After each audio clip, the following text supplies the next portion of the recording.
Y redes sociales ilimitadas cuando quieras y donde quieras. Telcel, la red en tus manos. 8:39 minutos. Bueno, les he comentado acerca de esta ley de niñas y niños y adolescentes, sobre que algunas personas, algunos padres y familia se oponen a la misma, otros dicen apoyarla, pero la gran mayoría realmente no sabe en qué consiste, no sabe de qué se trata. Y nosotros hemos hecho contacto con la diputada Raquel Jiménez Cerrillo. Ella es secretaria de la Comisión de Salud de la Cámara de Diputados Federal, es diputada del PAN por el estado de Querétaro, y le hemos pedido el favor que acepte la llamada para platicar sobre el tema. Diputada, buenos días, me da gusto saludarle. Igualmente, muchísimas gracias por esta oportunidad de poder dirigirme a su auditorio. Muy buenos días. Buenos días. Oiga, Raquel, vamos a empezar por el principio. Hay mucha gente que se ha manifestado en contra de esta ley. Sin embargo, muchísima más no la conoce. ¿Cuáles serían los puntos más delicados de esta ley que está ahí en el cabildeo, que podría ser aprobada en cualquier momento? Sí, muchísimas gracias. Pues mire, primero es una iniciativa que presentó el presidente Enrique Peña Nieto. En su Cámara de origen estuvo en el Senado. En el Senado se hizo un trabajo muy, muy importante que debo de reconocer a senadoras y senadores. Cambiaron del documento original prácticamente el 80%, mejorando el documento. Este dictamen llegó a la Cámara de Diputados como Cámara Revisora, en donde vimos también, como su nombre lo dice, Cámara Revisora, tuvimos todavía que hacer un trabajo muy arduo de revisión y también de escucha. Tú lo has dicho muy bien, la sociedad se empezó a manifestar sobre la preocupación en algunos temas. Es una ley que garantiza y reconoce a las niñas, niños y adolescentes como titulares de derechos, en primer lugar.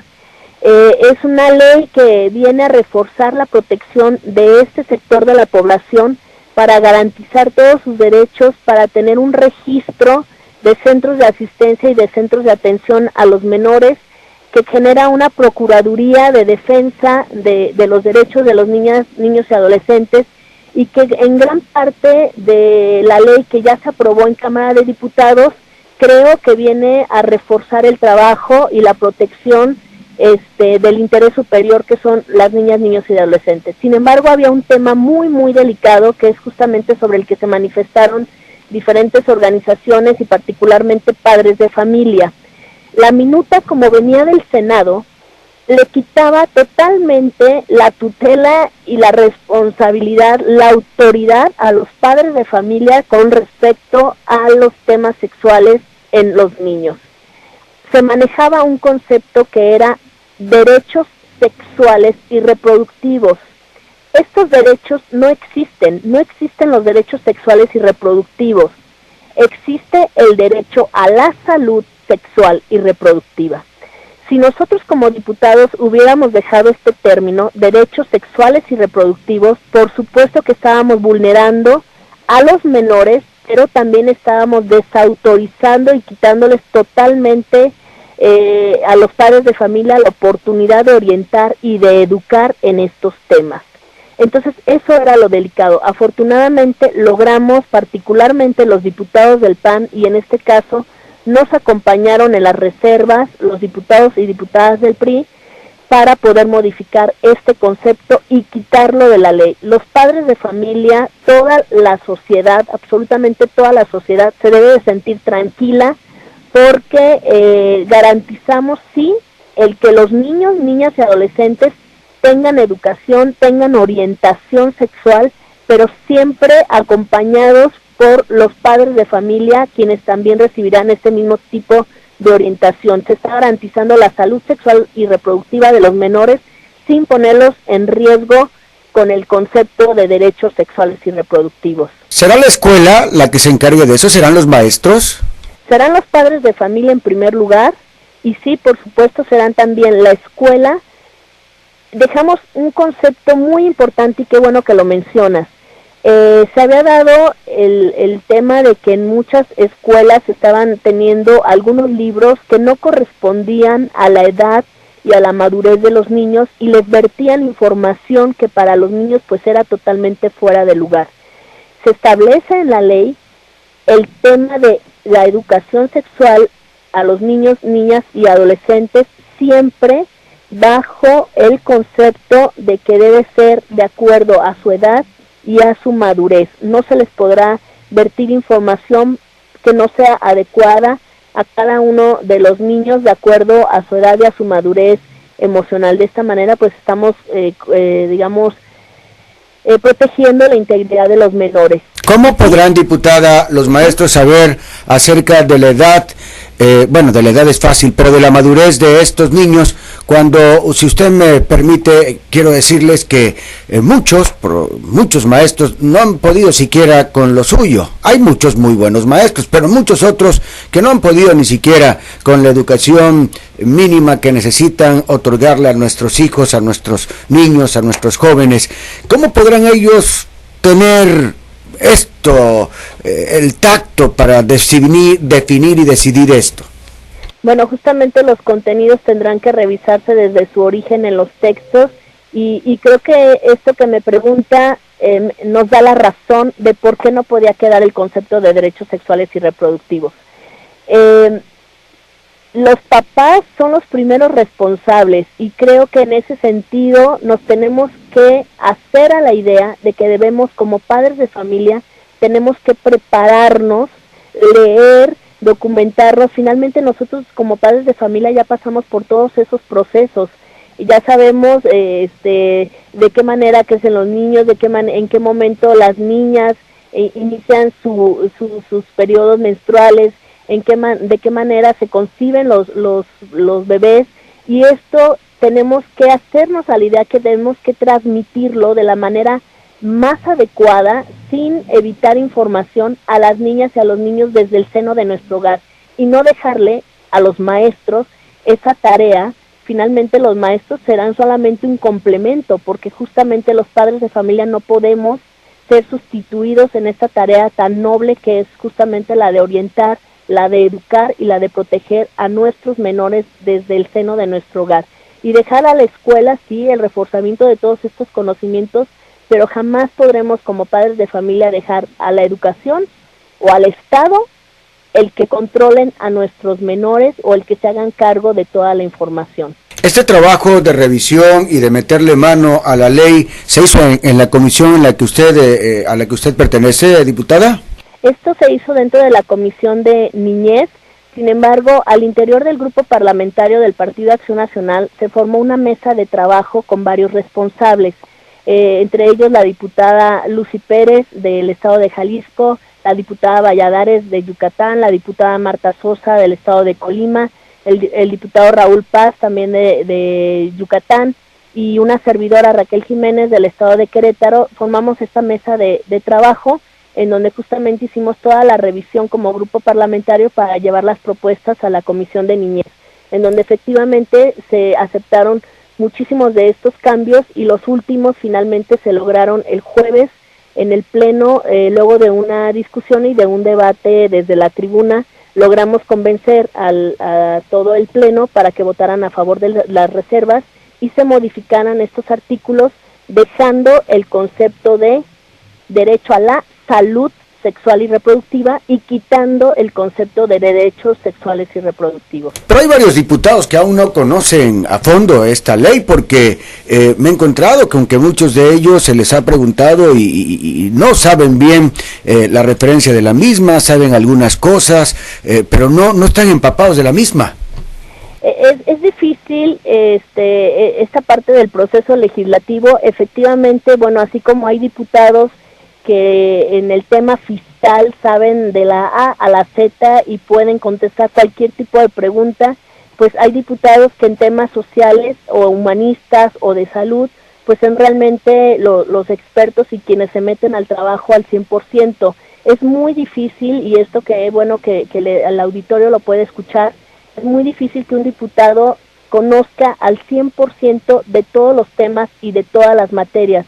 Seguramente en este momento todos los diputados saben que aprobaron una ley general de derechos de niñas, niños y adolescentes y saben su contenido de manera general, pero quizás al momento de defender algunos temas no puedan tener las herramientas suficientes en cuanto a argumentos y en cuanto a información, y bueno, en esos casos es importante que mejor dejen esos temas a quienes estuvieron directamente involucrados en los mismos, pero no es una justificación, pero sí suele pasar así. A mí si me preguntan de aspectos energéticos o de la reforma energética, lo conozco en lo general y en algunos detalles, pero ya cuestiones muy precisas o muy técnicas, pues sí las desconozco.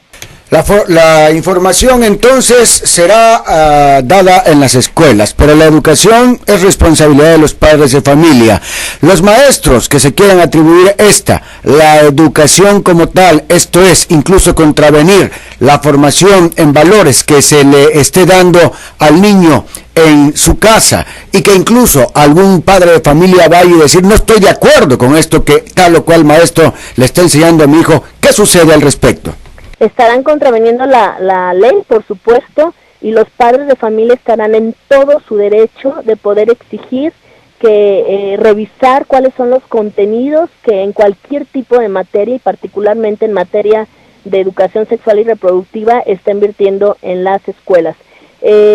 Particularmente te menciono el artículo 57, que fue uno de los que modificamos en reservas. Menciona: quienes ejercen la patria potestad, tutela o guarda y custodia tendrán derecho a intervenir, fíjate muy bien, intervenir en la educación que habrá de darse a niños, niñas y adolescentes en términos de lo previsto en esta ley. Entonces está muy claro, está muy clara también la reforma que en materia constitucional hicimos en el tema educativo recientemente, bueno, en el pasado mes de diciembre, en donde por primera vez en la Constitución política de los Estados Unidos mexicanos establecimos la facultad de los padres de familia para intervenir directamente en la educación y en los contenidos educativos que se viertan en las escuelas, cosa que nunca se había dado. Entonces, papás, mamás, pónganse las pilas. Hoy más que nunca estamos en la posibilidad de ejercer este derecho, de ser vigilantes de los contenidos educativos que reciben los niños y niñas en las escuelas, y de prepararnos también para poder ser los primeros educadores. Esa es nuestra responsabilidad. Nadie puede sustituirnos, mucho menos la escuela ni el Estado, y para ello tenemos que estar bien preparados como padres de familia. ¿Qué otro artículo de esta ley causó polémica, como la que acabamos de mencionar hace un momento? Bueno, por supuesto que el 50 y el 58 fueron de los que más levantaron ámpula. El 50 justamente es el que hablaba en una de sus fracciones, fíjate cómo decía, proporcionar asesoría y orientación sobre el ejercicio responsable de sus derechos sexuales y reproductivos a niñas, niños y adolescentes. Y nosotros lo cambiamos por proporcionar asesoría y orientación sobre salud sexual y reproductiva. Ahí es un cambio importante. Y también en el artículo 58 estamos hablando de que el artículo dice: la educación, además de lo dispuesto en las disposiciones aplicables, tendrán los siguientes fines. Y en su fracción número 8 pusimos: promover la educación sexual integral conforme a su edad, el desarrollo evolutivo, cognitivo y madurez de las niñas, niños y adolescentes, que le permitan a ellos ejercer de manera informada y responsable sus derechos consagrados en la Constitución Política de los Estados Unidos Mexicanos, en las leyes y tratados internacionales de los que México forma parte. Entonces estamos dejando muy claro que finalmente la educación sexual tendrá que ser sí integral, pero conforme a estos elementos: edad, desarrollo evolutivo, cognitivo y madurez, y siempre con el acompañamiento de los padres de familia. Bien, ¿en qué fase entonces va este trámite para aprobarla definitivamente? Bueno, en este momento hemos pasado de nuevo el balón a la cancha del Senado. Del Senado pasó a diputados. Ahora diputados, como hizo estas modificaciones, tiene que regresarla al Senado. Seguramente esta semana estarán la Cámara de Senadores trabajando de nuevo la minuta, y esperamos que pues acepten todas estas modificaciones que en diputados logramos. Fue un trabajo muy, muy difícil el lograr el consenso con algunos partidos políticos que se negaban a hacer estas reformas. Finalmente las logramos y ahora está en manos del Senado el que puedan aprobarlas para que finalmente pueda promulgarse esta ley. ¿El Senado podría volverla? Digo, no sé, por eso pregunto, ¿podría regresárselas otra vez? Es correcto, si el Senado vuelve a hacer modificaciones a alguno de los artículos, tendría que regresar a Cámara de Diputados, es como lo establece el proceso legislativo. Si no hay, entonces el Senado la podría aprobar y enviárselas para la aprobación definitiva. Exactamente, se haría ya la promulgación definitiva y nosotros como Cámara de Diputados la única tarea que nos queda ya en este momento con respecto a esta ley es la aprobación de presupuestos para que realmente pueda operar el sistema de protección y la Procuraduría encargada de la defensa de los niños, niñas y adolescentes. Porque me interesa que quede bien claro, la patria potestad de nuestros hijos no podría ser disminuida de ninguna manera con esta nueva ley. De ninguna manera, los padres y madres de familia o tutores de los menores pueden quedarse tranquilos, logramos las modificaciones y debo decir aquí, que bueno que me lo permites, hacer un reconocimiento muy amplio a todos los padres y madres de familia que se manifestaron ampliamente a través de organizaciones sociales, a través de universidades, de escuelas, a través de diferentes medios, se estuvieron manifestando para que se lograran estas modificaciones. Este empuje de los padres de familia logró sus frutos. Sin ese acompañamiento de la sociedad, nosotros los diputados no hubiéramos logrado estas modificaciones. Debemos agradecerle a la sociedad que cuando se organiza de manera ordenada para lograr fines buenos, se logran estos resultados. Diputada Raquel Jiménez, agradezco mucho que haya aceptado platicar con nosotros, le envío muchos saludos, quedo reconocido para usted. Muchísimas gracias. Un reconocimiento a todos los tabasqueños, de manera particular un saludo a mi compañero Juan Cáceres, que está haciendo una labor legislativa muy importante para Tabasco. Que acaba de estar de cumpleaños además. Bueno, además, pues. Sí, gracias. Ándele, pues saludos, diputada. Un abrazo, gracias. Hasta luego. Lo han escuchado ustedes, ¿verdad? Parece que las cosas mucho mejor en relación a esta ley.